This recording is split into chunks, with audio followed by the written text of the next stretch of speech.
The modern idea is you're supposed to accept yourself. I think that's an insane idea, by the way. Really, I can't think of a more nihilistic idea than that you're already okay. It's like, no, you're not. And the reason you're not is because you could be way more than you are. And so what do you want to be? You want to be okay as you are? Or do you want to strive towards what's better? Human beings are insufficient in and of themselves and need the movement upward. And so they need to conceptualize something like the highest good and then to strive for that. You should love and feel good about the person you are now. And that's actually a dubious proposition for a variety of reasons. One is, whatever your self is not only what you are. Yourself is also what you could become.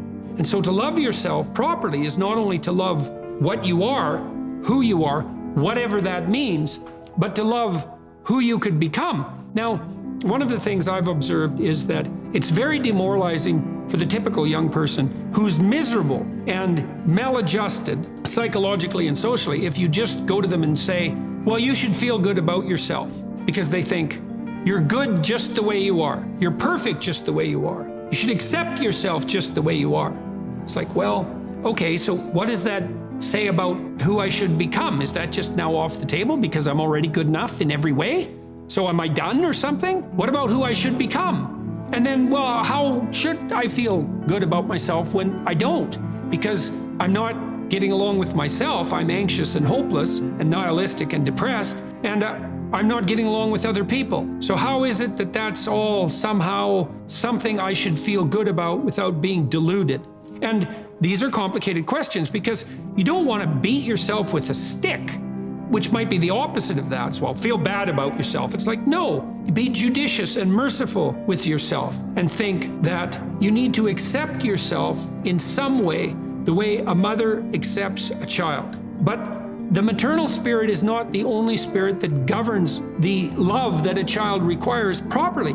You have the paternal spirit of encouragement as well, which is, well, we need to shelter and protect you and to provide for your security the way you are, but you could be a lot better and should be, and I have faith that you could be, which is the love that I'm delivering to what you're becoming rather than what you are. And so love that you direct towards yourself is partly directed towards that maternal care that's sort of the minimum precondition for basic flourishing, combined with an attitude of encouragement towards the possibilities of your being. And so that's a much more sophisticated so-called self-love, partly because it's the kind of love that envisions you as something that unfolds across time. And it's a much richer conception because it also implies that there's a responsible adventure to your life. You're not all you could be, and there's pain in that. And there's the necessity for a certain amount of judgment about that, and even a certain amount of exclusion, because what you are that is insufficient in some sense should not be allowed to propagate further.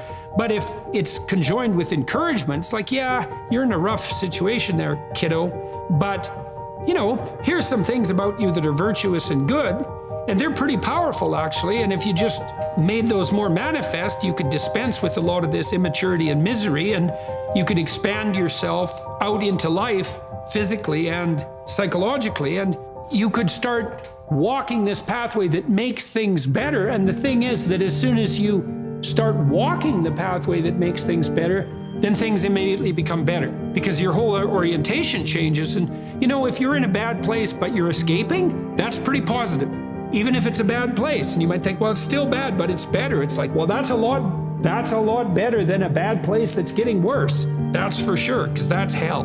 Hell is a bad place that's getting worse.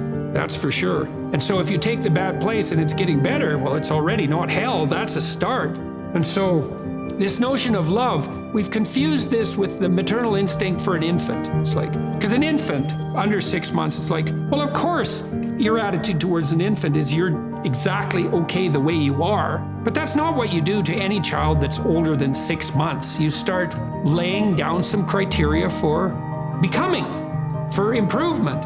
And some of that improvement, because we can define it, well, there's nothing more perfect than a child, than a baby. It's like, yeah, but that's not true if the baby's 14 years old. right? It's true if the baby's 6 months old and actually a baby, but by 9 months, well, the child is going to start to interact socially. And now there's some principles that the child has to learn to abide by so that social interaction is optimized.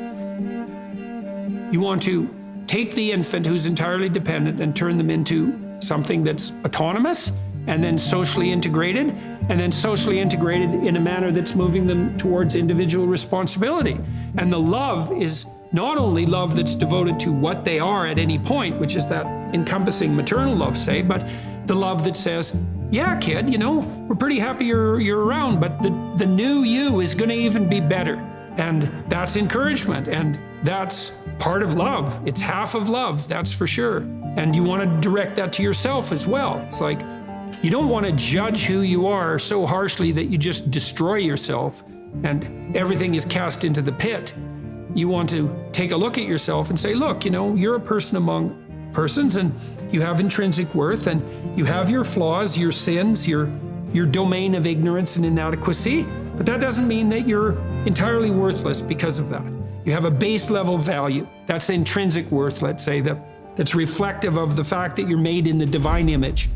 In the most fundamental sense, you have intrinsic worth, and that's due a certain degree of baseline love.